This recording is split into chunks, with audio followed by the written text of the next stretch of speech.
Di 10K subscriber channel Novel Official, akan adakan giveaway untuk 3 orang pemenang. Jangan lupa untuk selalu komen dan like untuk setiap video. Selamat datang di channel Novel Official. Sebelum mendengarkan novel, Perintah Kaisar Naga, jangan lupa like, share, and subscribe. Kalau tidak kuretakkan jantung kalian. Tanpa lama-lama lagi langsung saja kita masuk di cerita novelnya. Selamat mendengarkan bosku. Bab 281. Bersama Erik beberapa hari ini, Sunshine juga merasa bahwa nilainya telah meningkat pesat. Dan dia tidak lagi memandang rendah Navarro. Navarro tercengang, menatap Sunshine seperti itu, dan memarahi dalam hati. Tetapi masih memberikan nomor telepon Yuki padanya. Dengan nomor telepon Yuki, Sunshine menelepon langsung. Pada saat ini, Yuki sedang duduk bosan di halaman di rumah. Dengan ekspresi tidak senang di wajahnya. Sudah berhari-hari sejak Dev datang. Dan dia tidak datang sekalipun. Apakah Anda menyalahkan saya karena berbicara salah tentang Anda terakhir kali? Yuki terjerat dalam hatinya. Dia ingin menemukan Dev.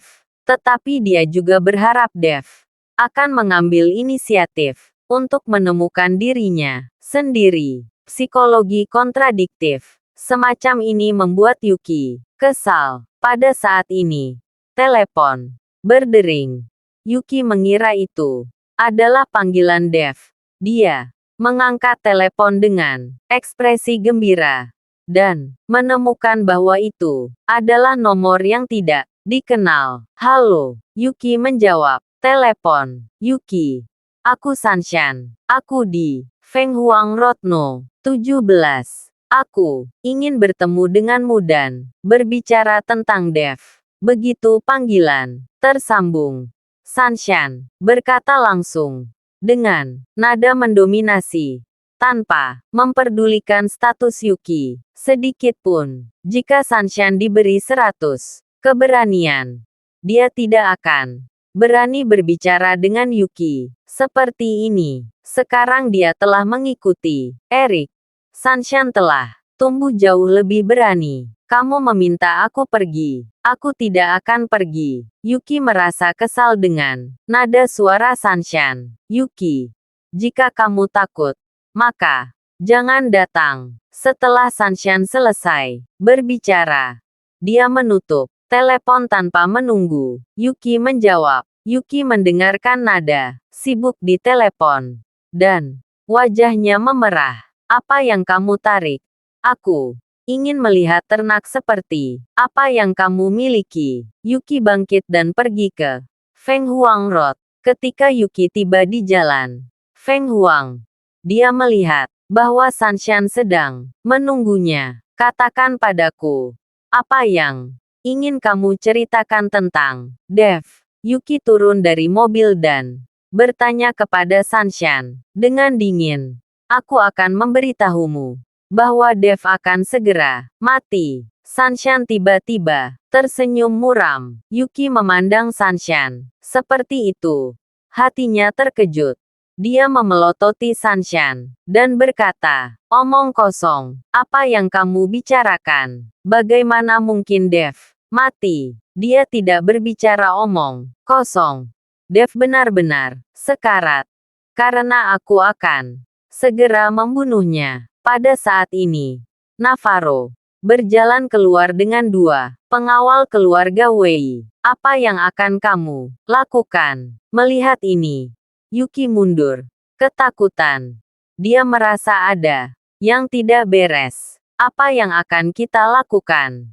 Kamu akan tahu sebentar lagi. Navarro mengangkat sudut mulutnya tangkap. Dia, kedua pengawal itu, melangkah maju untuk meraih Yuki dan membuat Yuki pingsan dengan pisau. Lalu dia mengenakan karung, melemparkan Yuki ke bagasi, dan pergi. Sunshine mencibir ketika dia melihat mobil yang melaju pergi. Dan tawa itu terdengar sangat menakutkan. Di villa di puncak gunung, Bukit Indah. Dev telah mengabdikan dirinya untuk berlatih dan menyempurnakan pil peremajaan hari ini. Saat itu, ponsel Dev tiba-tiba berdering. Setelah mengangkat telepon, suara cemas Juansu datang. Dev, apakah Yuki bersamamu? Tidak di sini. Ada apa? Dev mengerutkan kening. Rusak. Yuki hilang. Saya meneleponnya. Tetapi tidak ada jawaban. Mobilnya tidak ada di rumah. Dia tidak pernah melakukan ini sebelumnya. Juansu berkata dengan cemas. Bab 282. Paman, jangan khawatir. Aku akan segera pergi ke sana. Ketika Dev mendengar ini, dia segera bangkit dan bergegas menuju keluarga Su. Dalam perjalanan, Dev memanggil Yuki beberapa kali, tetapi tidak ada yang menjawab. Pada saat ini, Dev memiliki firasat buruk di hatinya dan segera memanggil Yansen. Yansen, kamu segera gunakan tenaga yang kamu bisa untuk menemukan Yuki di seluruh kota untukku. Dan perhatikan mobilnya. Suara Dev sangat menusuk tulang. Yansen tidak berani bertanya lagi. Dan segera mengaktifkan seluruh aula harimau dan anggota geng naga api yang baru saja bergabung. Total ribuan orang tersebar di seluruh Hongcheng dan mulai mencari Yuki. Dev dengan cepat tiba di villa keluarga Su. Juansu dengan cemas berjalan di halaman. Ketika dia melihat Dev datang, dia segera menyambutnya. Paman, jangan khawatir. Saya telah meminta Yansen untuk menyebarkan semua orang dan akan segera ada pesan. Dev menghibur Juansu. Mungkin dia pergi bermain dan meninggalkan teleponnya di mobil. Juansu hanya bisa menghibur dirinya sendiri seperti ini. Tetapi firasat buruk di hatinya menjadi semakin kuat. Segera, Yansen menelepon dan memberi tahu Dev bahwa mobil itu ditemukan dan itu di Jalan Feng Huang. Tetapi tidak ada seorang pun di sekitar, dan tidak ada pengawasan di sekitar. Yansen bertanya-tanya dan berkata bahwa ada seseorang yang melihat beberapa orang membawa Yuki pergi. Ledakan. Mendengar apa yang dikatakan Yansen, kepala Dev langsung meledak, dan aura pembunuh haus darah di tubuhnya mengalir keluar. Seketika, pada saat ini, Dev seperti dewa pembunuh. Matanya menjadi sangat merah. Dev, apakah sesuatu terjadi pada Yuki? Melihat Dev seperti itu, jantung Juansu berdetak kencang. Paman, apakah ada orang di rumah yang melihat Yuki? Ketika dia keluar, Dev bertanya pada Juansu. Ya, salah satu pelayan mengatakan bahwa setelah Yuki menjawab telepon, dia pergi dengan marah. Juansu menjawab, Paman, istirahatlah di rumah. Aku akan menemukan Yuki. Setelah Dev selesai berbicara, dia berbalik dan berjalan keluar dari villa keluarga Su. Pada saat ini, Yansen juga kebetulan tiba. Dev masuk ke mobil Yansen dan langsung pergi ke aula bisnis.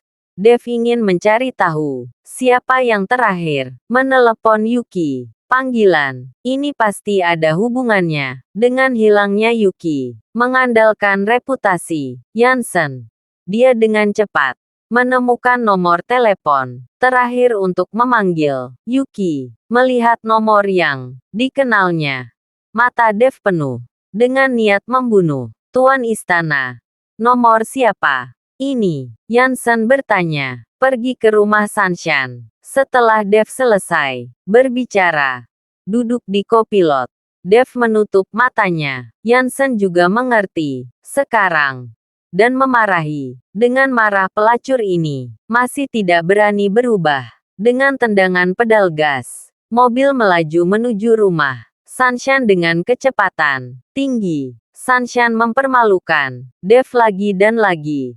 Dev bahkan tidak membunuhnya, tetapi dia tidak ingin orang ini bertambah 1 inci pun. Segera, di rumah Sanshan, Yansen mengikuti Dev keluar dari mobil dan membunyikan bel pintu. Siapa ini? Ibu Sanshan.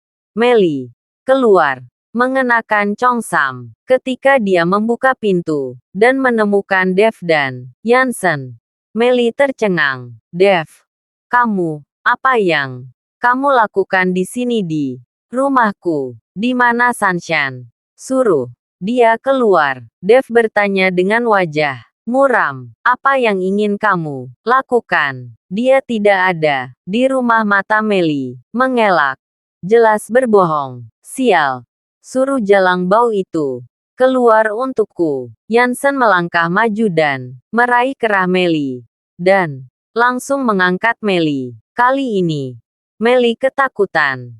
Berhenti. Lepaskan ibuku. Bab 283. Pada saat ini, Sanshan bergegas keluar dari ruangan. Dev, jangan berpikir Anda itu luar biasa bahwa Anda mengenal Yansen sendiri. Saya bersama Tuan Muda Wei sekarang. Apakah Anda berani menyinggung keluarga Wei dari ibu kota provinsi? Sanshan tampak arogan dan bertanya pada Dev. Plak, tanpa ragu sedikit pun. Dev melangkah maju dan menamparkan wajah Sanshan, menyebabkan Sanshan kepalanya memar dan kehilangan beberapa gigi. Dev, jika kamu berani memukul putriku, aku akan bertarung denganmu. Meli berteriak putus asa ketika dia melihat Sanshan dipukuli. Yansen menghajar wajah Meli dengan pukulan, membuat mulut Meli berdarah. Tidak bisa berkata apa-apa. Dev melangkah maju dan menjambak rambut Sanshan dan berkata dengan tatapan membunuh, "Di mana Yuki?" Sanshan memelototi Dev. Matanya penuh amarah. Dev, jika kamu berani memukulku, Tuan Muda Wei tidak akan membiarkanmu pergi. Plak, plak, plak. Dev menamparkan lagi dan lagi. Wajah Sanshan langsung berubah menjadi kepala babi, dan hanya ada beberapa gigi yang tersisa di mulut penuh gigi. Aku akan bertanya lagi, di mana Yuki? Pada saat ini, Sanshan menatap tatapan membunuh Dev, dan akhirnya menjadi sedikit pengecut. Aku tidak tahu bagaimana aku tahu di mana Yuki berada. Dev mengerutkan kening. Dia tidak pernah berpikir bahwa Sanshan ini akan sangat keras kepala. Yansen, gantikan aku. Dev melepaskan geng Sanshan dan memerintahkan Yansen secara langsung. Yansen mengangguk, melangkah maju dan menendang Sanshan ke tanah. Diikuti oleh ledakan, pukulan dan tendangan, menyebabkan wajah Sanshan berubah bentuk. Aku akan bilang. Sanshan dipukuli sampai mati. Tubuhnya terluka, lengan dan kakinya patah. Dev perlahan berjongkok dan menatap Sanshan yang dipenuhi bekas luka, tanpa jejak belas kasihan di matanya. Aku hanya tahu bahwa Yuki dibawa pergi oleh Navarro. Aku hanya menelepon untuk membawa Yuki keluar. Dan orang di belakangnya adalah Eric. Tapi aku benar-benar tidak tahu kemana mereka membawa Yuki. Sanshan berkata dengan lemah. Matanya penuh ketakutan. Karena dia menemukan bahwa jika dia tidak mengatakan apa-apa, Dev akan benar-benar membunuhnya. Alis Dev berkerut rapat. Yuki dibawa pergi oleh Navarro dan Eric. Nasib adegan itu bisa dibayangkan. Dev tidak berani memikirkannya. Navarro, aku mengampuni hidupmu, tetapi kamu mencari kematianmu sendiri. Dev penuh dengan aura pembunuh, dan bahkan Sanshan bisa merasakan aura pembunuh di tubuh Dev dan menggigil. Tuan Chen, apa yang harus kita lakukan selanjutnya? Yansen bertanya. Kirim orang untuk mengelilingi keluarga Xiao. Dan keluarga Xiao tidak boleh dilepaskan. Dev berkata dengan dingin. Aura pembunuh dingin di tubuhnya terus meningkat. Dimengerti. Yansen mengangguk. Dan segera memanggil dan mengirim seseorang untuk mengelilingi keluarga Xiao. Jika Yuki tidak dalam keadaan baik, aku akan membiarkan kalian semua dikubur bersamamu. Setelah Dev menjatuhkan sebuah kalimat, dia masuk ke mobil dan pergi. Dan langsung pergi ke rumah Xiao di sebuah pabrik terbengkalai di pinggiran Hongcheng. Erik duduk di kursi, merokok, mengagumi Yuki yang sedang tidur. Cantik, sangat indah. Erik terlihat sombong. Tuan Wei, haruskah kita memberitahu Dev untuk datang? Navarro tidak bisa menunggu lebih lama lagi. Dia berharap untuk membunuh Dev. Bab 284. Sesegera mungkin. Agar tidak terlalu banyak mimpi di malam hari. Keluar. Aku akan memberitahumu kapan harus memberitahu Dev. Itu. Erik menatap Navarro dengan dingin. Navarro sangat ketakutan sehingga dia buru-buru mundur. Segera. Yuki bangun. Ketika dia melihat bahwa dia diikat dengan 5 bunga, wajahnya penuh kepanikan. Dan kepanikan. Yuki, jangan takut. Aku tidak akan menyakitimu. Aku di sini hanya untuk mengobrol denganmu. Melihat Yuki bangun, Erik berkata dengan tergesa-gesa. Erik, Yuki terkejut kamu. Untuk apa kamu menangkapku? Tidak.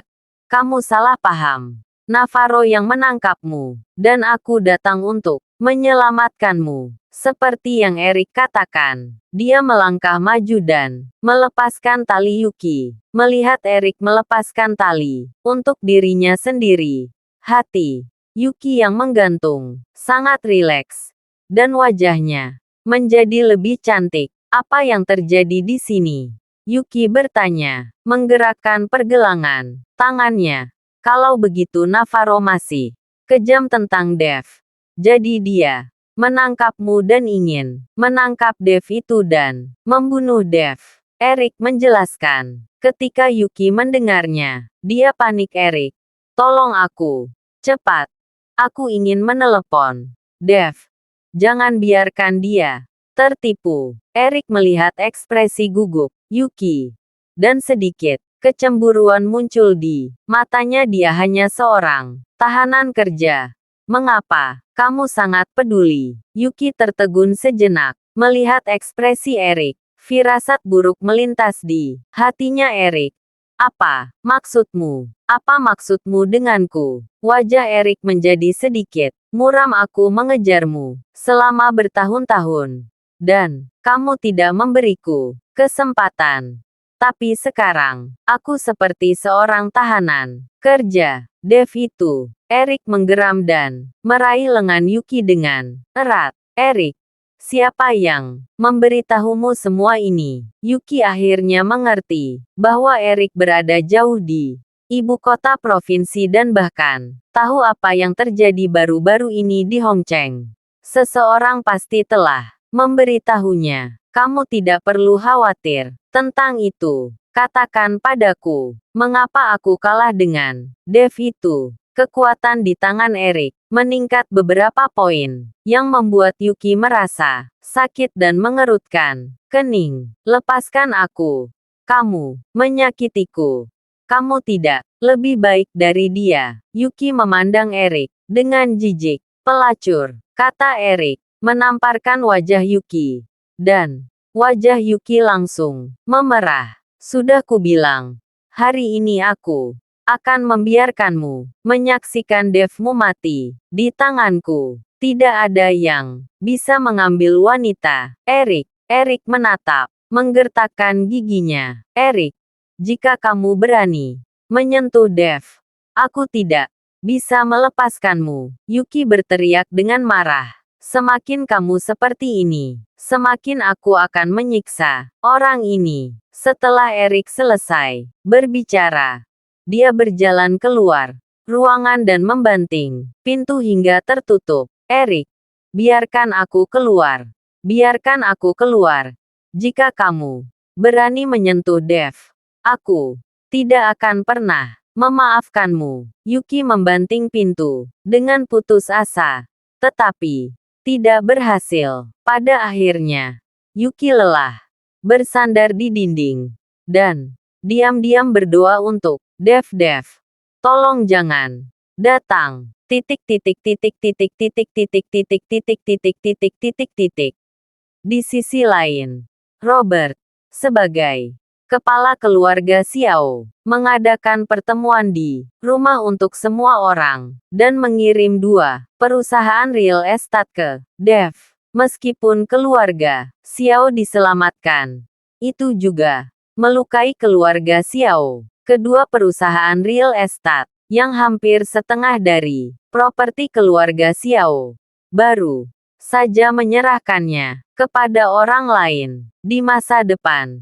Setiap kali keluarga Xiao saya berada di luar, tetap rendah hati untuk saya. Sekarang keluarga Xiao kami berbeda dari masa lalu. Selain itu, pengaturan staf perlu disesuaikan. Robert duduk di kursi utama dan mengikuti keluarga Xiao dengan ekspresi serius.